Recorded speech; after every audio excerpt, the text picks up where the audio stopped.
I never thought betrayal could sound so loud until my own father's laughter cut through the silence of the lawyer's office. "You are useless," he announced, as if those words were carved into my skin. My siblings clapped, celebrating their inheritance, while I sat frozen, my heart shattering in my chest. I wanted to scream, to disappear, but then the lawyer hesitated. He flipped a page no one else had seen, and his eyes met mine. In that moment, everything shifted. What my father thought would destroy me was about to become the weapon I never knew I had. It was 2 a.m. when the phone rang, piercing through the silence of my small apartment. My heart jumped before I even saw the caller ID. It was my father. His voice on the other end was soft, strained, almost broken. "I need you one last time, sweetheart. The hospital bills. I can't handle them." I clutched the phone, already reaching for my credit card. Every part of me wanted to believe this was real concern, real urgency. This was what love meant, wasn't it? A daughter should sacrifice for her father. Without questioning, I transferred the money.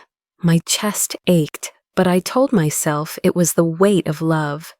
But the next morning, a cold truth cut deeper than any knife. The money hadn't gone to a hospital. It had gone into another failed investment, another gamble I hadn't known about. My father's words from the night before echoed cruelly in my head, no longer desperate but manipulative. That was when the first fracture appeared in the trust I had built my entire life upon. You might wonder, why didn't I stop then? Why didn't I see the obvious pattern? Let me ask you this. Have you ever believed in someone so deeply that even when they hurt you, you still clung tighter, hoping your loyalty might finally make them love you back? That was me. That was my curse. I grew up conditioned to put family above everything. "Blood is thicker than water," my mother repeated, so often it was like scripture. If I complained, I was reminded of my duty. If I resisted, I was told I was selfish. I learned to measure my worth by how much I could give, not by how much I was valued. Psychology calls it trauma bonding. When the very people who wound you also feed you crumbs of affection, your brain learns to crave them more. Oxytocin, the so-called bonding hormone, became my trap. It whispered that loyalty was love and love required sacrifice. I wish I could tell you the betrayal stopped there, but it didn't. Over the years, the signs piled up like bricks on my back, but I carried them anyway. There was the time I discovered my siblings had a group chat without me, a secret digital room where I was the punchline. They mocked my clothes, my job, my silence at family dinners. Then there was the night I shared my biggest professional accomplishment, finally getting promoted after years of grinding. And my father scoffed, "That's nothing compared to what your brother has done." The room laughed. I smiled on the outside, but inside something cracked. Gaslighting became the language of my family. Whenever I questioned why I was excluded, my mother would tilt her head and say, "You're imagining things." When I pointed out the financial manipulation, my father insisted, "You're overreacting." Emotional blackmail seeped into every conversation. If I didn't comply, I was the bad daughter, the ungrateful one, and slowly I started to believe them. One night, I sat alone in my car after another family gathering where my contributions had been erased, my presence barely acknowledged. My chest felt hollow. Tears slipped down silently, fogging the windshield. In that pause, in that stillness, I realized how invisible, I had become in a family I had spent my life serving. It was a quiet breakdown, the kind no one sees, but it left me trembling with a grief that felt bottomless. I could have left then. I could have drawn the line, but I didn't. I told myself I was stronger than my pain, that one day they would see my worth. That's the cruelest part of hope. It keeps you chained, even when the key is in your hand. Looking back now, I see the red flags blazing everywhere. The secret chats, the belittling remarks, the endless requests for money, the way they twisted reality until I doubted my own memory. They weren't small cracks, they were fractures splitting wide open, and yet I stayed. Because in my heart, I still wanted to believe my family loved me, even if they had a strange way of showing it. But what I didn't know then was that all these moments, the quiet humiliations, the whispered betrayals, the manipulations I brushed aside, were merely the opening act. My father's midnight call, my siblings' mockery, my mother's denials, all of it was preparing me for something much darker, something that would shatter whatever illusions I had left. And when that moment came, I would finally see the truth. But I wasn't ready. Not yet. Because the nightmare that would break me had only just begun.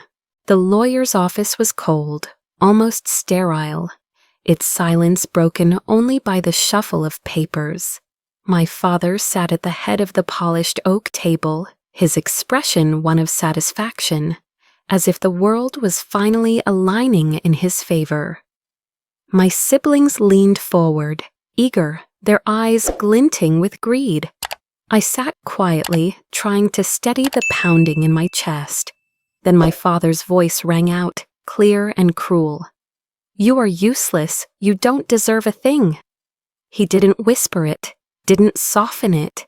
He announced it to the entire room, to the lawyer, to my siblings, to the walls themselves, as though stamping the words into the foundation of my existence.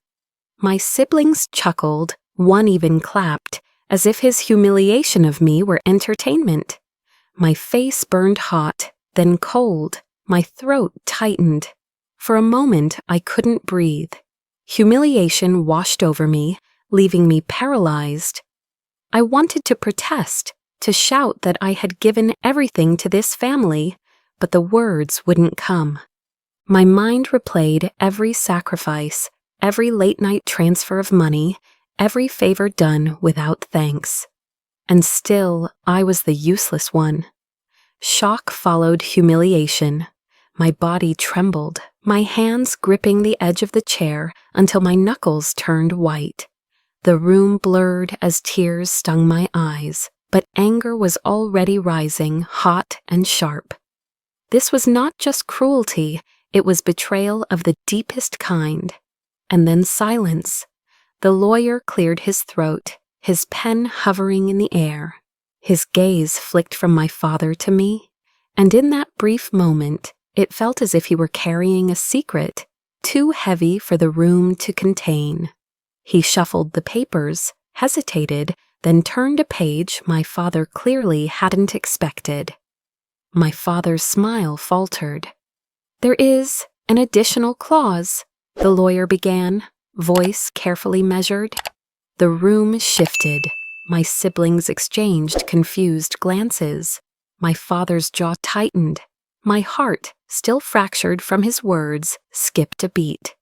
It was the first crack in their perfect performance, and though I didn't yet know what it meant, I could feel the ground beginning to tilt beneath us all. I wanted to cling to that spark of hope, but the humiliation still weighed heavy. By the time the meeting ended, I could barely hold myself together. I walked out, my steps unsteady, my chest hollow. My father's words echoed louder than the lawyer's revelation. Useless, nothing, invisible. I drove aimlessly that night, the city lights blurring past me until I ended up in front of my own bathroom mirror. My reflections startled me, eyes swollen, cheeks blotched red, lips trembling. I whispered, almost to the stranger staring back at me, "I can't keep living like this." The words were quiet, but they were the first truth I had spoken aloud in years. And then my phone buzzed, a message from my aunt, the one relative who had always treated me with gentleness, though she had long distanced herself from the rest of the family. "You are not alone." 3 words, simple and unassuming, but they cracked something open inside me. It wasn't strength I felt immediately, but a faint flicker of resolve. Perhaps for once, I didn't have to endure silently.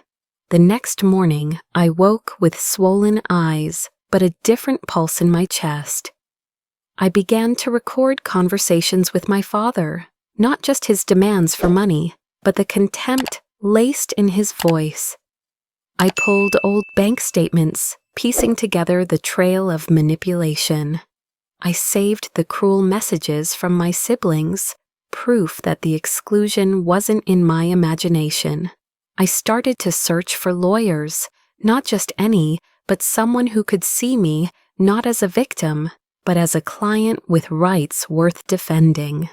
Each small step felt like a rebellion, a quiet declaration that I would no longer be the doormat at the family's feet. I wasn't ready to confront them yet, but I was no longer willing to let them define me. Still, I couldn't ignore the gnawing dread. Every time I looked at my father, I wondered what else he had hidden. Every time I replayed his insults in my head, I heard something darker beneath them. And though I was gathering strength, I knew one thing with certainty. The betrayal I had already endured was only the beginning. Because the man who called me useless was not the only one who had turned against me. The first time I opened the dusty file cabinet in my father's study, my hands shook so violently I thought I might drop everything before I even began. The documents were chaotic, half hidden under stacks of old receipts and yellowed tax returns. But in the middle of the mess, I found something that froze me in place, a loan agreement signed in my name. The numbers were staggering, hundreds of thousands of dollars borrowed under my identity. My chest tightened as realization dawned. He had not only called me useless, he had used me as a shield for his failures. I pressed my trembling hand against the paper, fighting to steady my breath. This wasn't a mistake. My signature was forged, clumsy but close enough to pass. Rage pulsed hot through my veins. Betrayal had a new name now, fraud. I began to gather evidence systematically. Every phone call with my father became a voice memo. Every cruel message from my siblings was saved and cataloged. I dug through old emails, uncovering chains where they discussed financial matters but conveniently left me out. And then, tucked away in a metal drawer, I found a property deed. A piece of land partially registered in my name, deliberately hidden from me. It was as though they had written me out of the will while secretly binding me into their debts. There was one night, long after midnight, when I sat alone, replaying a recent recording. My father's voice slithered through the speaker. "She'll never fight us. She's too weak. She'll pay like she always does." The words sliced through me, but then came another voice, my husband's. "Don't worry, I'll make sure she signs whatever we need." My breath caught. I dropped the phone, the recording still playing, as my entire world spun. Tell me, if you had proof that your own family was orchestrating your ruin, would you have the courage to make it public? I wanted to believe I did, but in that moment, I just sat frozen, suffocating in betrayal, so sharp it felt like drowning. I couldn't do this alone, that much was clear. The next morning, I reached out for help. My closest friend, who happened to be a lawyer, listened silently as I spilled the details. She didn't pity me, she strategized. We began building a case, piece by piece, document by document. I saw a therapist who helped me untangle years of conditioning and guilt. For the first time, I spoke aloud the truth I had buried. My family was toxic, and their love was a cage. My aunt, the only one who had ever shown me kindness, became my confidant. She admitted she too had been betrayed by my father years before and had simply walked away. Together, we mapped out every ally I could trust.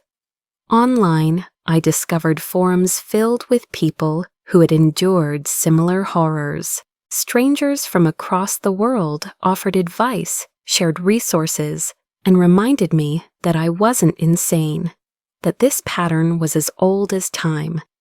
Each story I read strengthened me. Each voice told me I wasn't alone. Yet even as my circle of allies grew, the betrayal cut deeper. Because when I confronted the truth of that recording, I knew my husband wasn't by my side anymore. He was with them. He had aligned himself with my father, signing documents that tightened the noose around me. I confronted him one evening, my hands shaking, as I asked if it was true. He didn't deny it.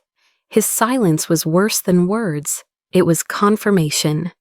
That night, I slept on the couch, though I barely slept at all. Betrayal from my family was one thing. Betrayal from the man I had shared my bed with for years was something else entirely. It hollowed me out, left me raw and fragile. And yet, beneath the despair, something else stirred, resolve. If my enemies were not only my father and siblings, but also the man I thought was my partner, then my fight had to be sharper, stronger, more calculated than ever. As I laid out the growing pile of evidence, voice memos, emails, deeds, and recordings, I realized this wasn't just about inheritance anymore. It was about survival. It was about reclaiming my identity before they buried me under lies and debt.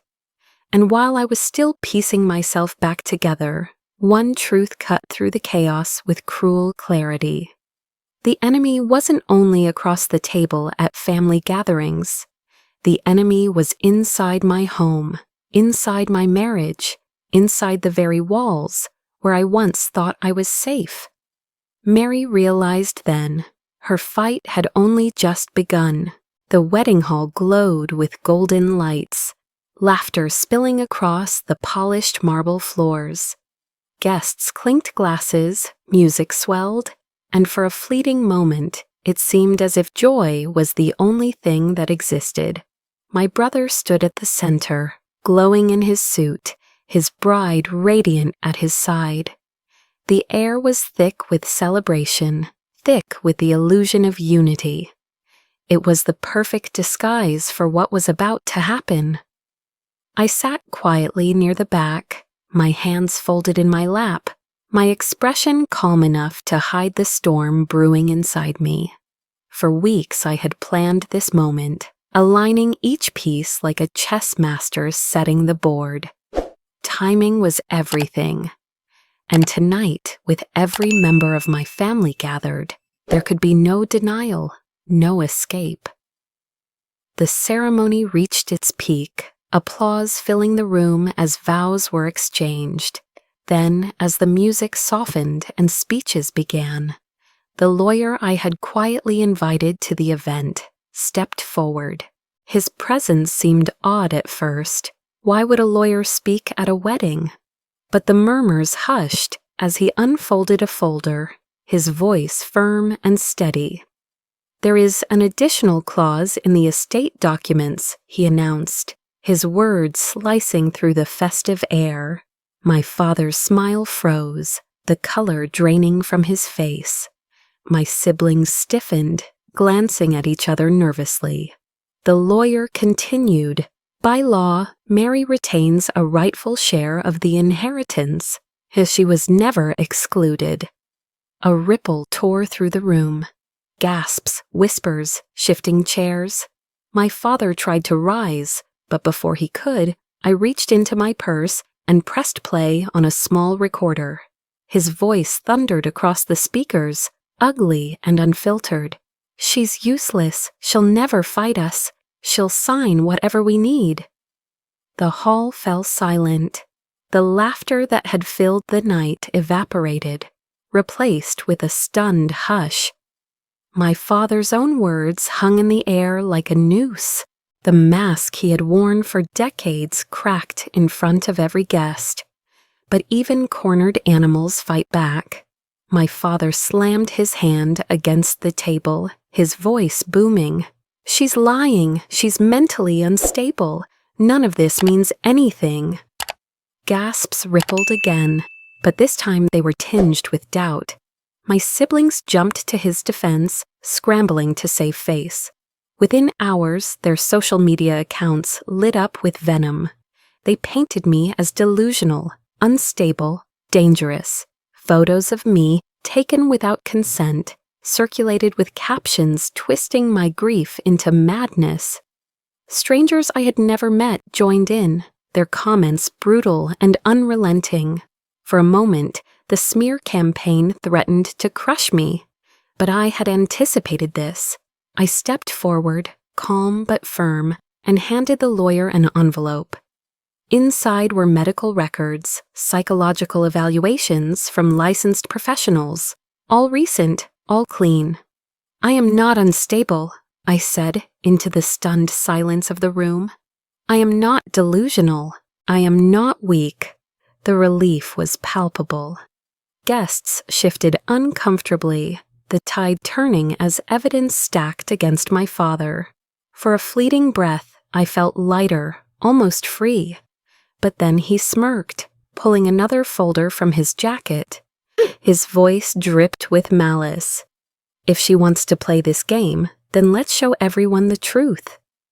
He spread forged documents across the table, contracts, letters, even bank statements, all manipulated to make it look as if I had siphoned money, betrayed the family, lied to the courts.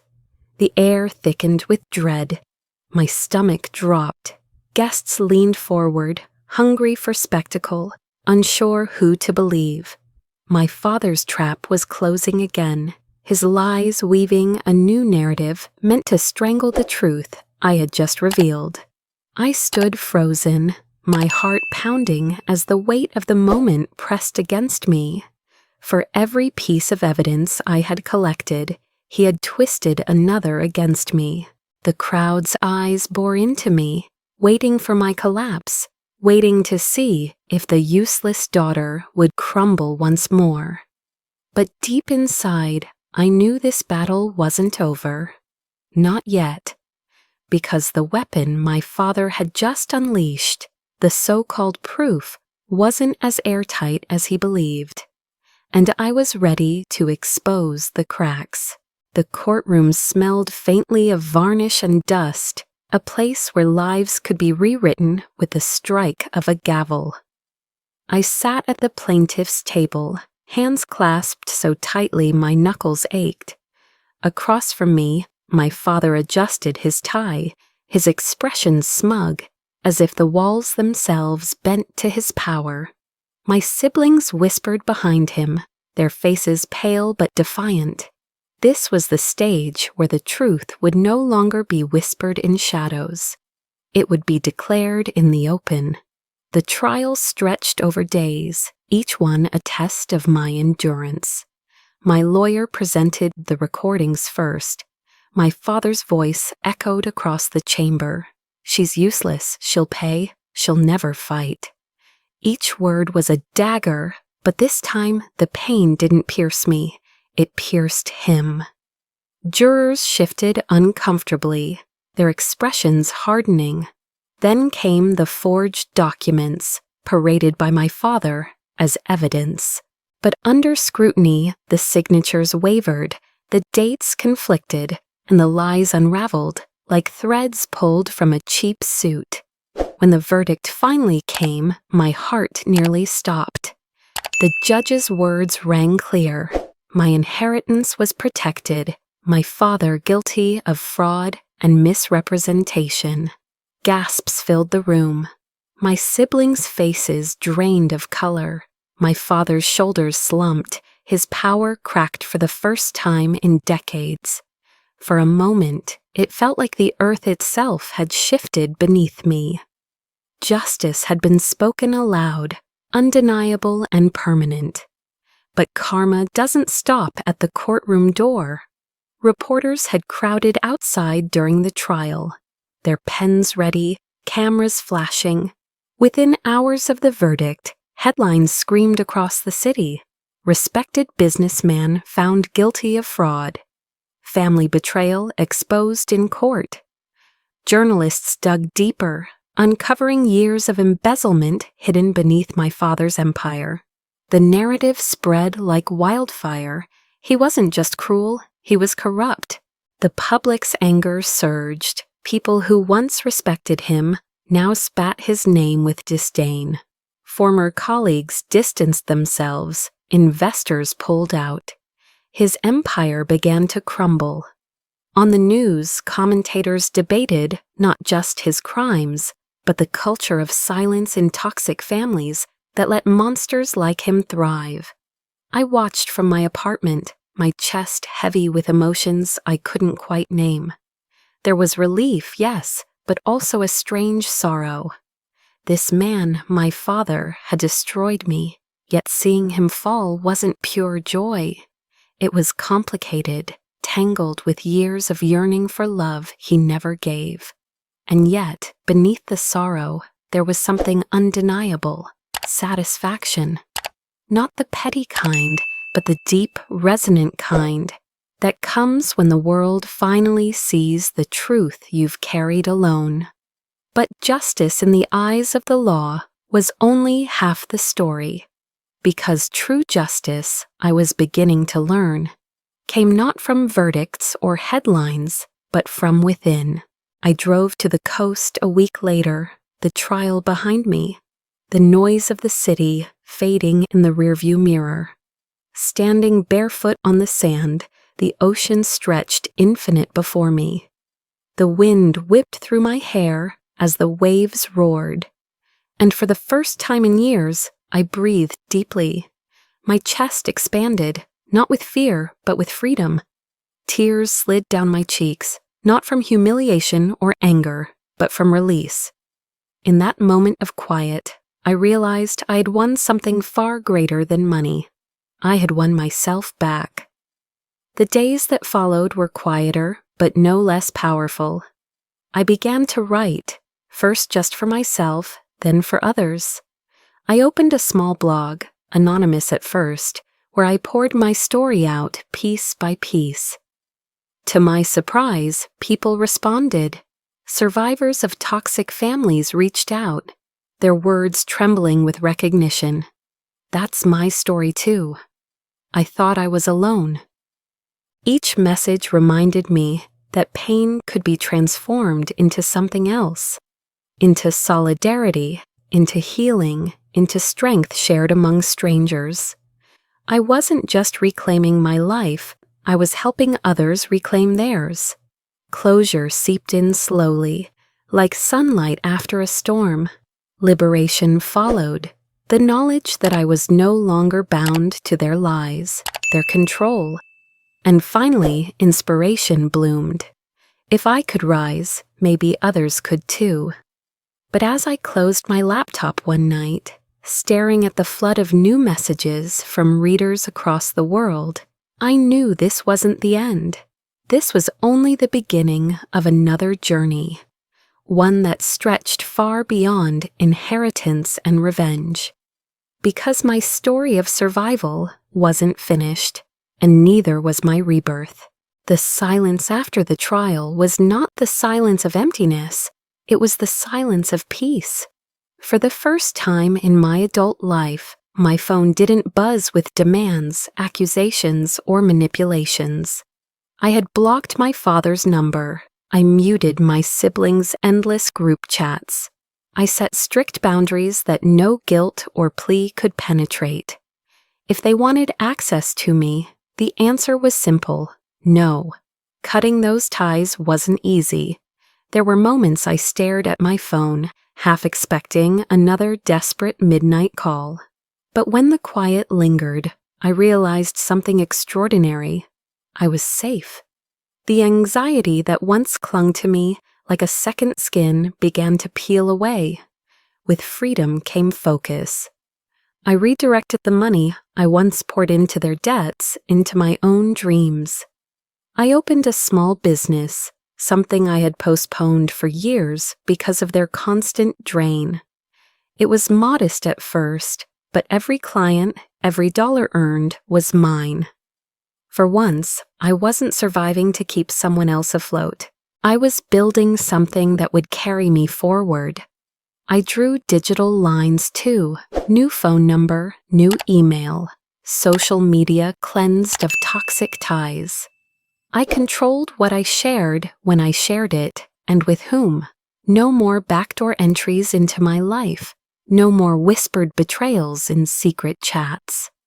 For the first time, my digital world reflected my real one, protected, intentional, and mine. There was a moment, sitting on the porch of my new home, coffee warming my hands, when the weight I had carried for decades finally lifted. My breath came steady, my shoulders loosened. Safety wasn't a luxury anymore, it was my new reality. And with safety came possibility. And yet, just as I thought the chapter had closed, a door I hadn't expected swung open. Because building boundaries wasn't just about shutting people out. It was about making room for the right people to come in. I began to meet others who carried scars like mine, some through the blog I continued to write, others through chance encounters at workshops and support groups. Slowly, I built what I never had: a chosen family. These weren't people bound by blood, but by kindness, respect, and authenticity. They celebrated my victories without envy. They comforted my setbacks without judgment. They became proof that love, the kind I had craved all my life, didn't have to be conditional. As the months passed, my body began to heal too. The tension that once twisted my stomach eased. Sleep returned in ways I hadn't known possible. My mind, no longer clouded by manipulation, sharpened. Opportunities I once thought beyond me began to open. My business grew steadily, recognition followed, and with it came a confidence I never believed I could own. And then, unexpectedly, love. It didn't arrive with fireworks or overwhelming passion, but with patience and gentleness. A man who listened without judgment, who didn't recoil from my story but held space for it. With him, I discovered intimacy that wasn't built on control or fear, but on respect. It was fragile at first. I had been burned too deeply, but it blossomed into something resilient. What surprised me most wasn't just the life I was creating, but the way others began to look to me. My words online spread further than I ever intended. Emails poured in from strangers, survivors of toxic families, people drowning in manipulation, souls who whispered, "You gave me courage." Somewhere along the way, I had become more than a survivor. I had become a symbol. My story wasn't just mine anymore. It was a torch, lighting paths for those still trapped in the shadows I once knew so well. The tears I shed now weren't born of humiliation or despair. They were tears of release, of pride, of gratitude. And as I stood before a room of survivors one evening, sharing the journey that had nearly broken me, I saw their eyes glisten too. We were crying together, but for the first time, the tears were full of hope. I closed that talk with the truth that had become my mantra, the line I carried not just for myself, but for anyone who had ever been told they were nothing. They once called me useless, but now the world calls me unbreakable.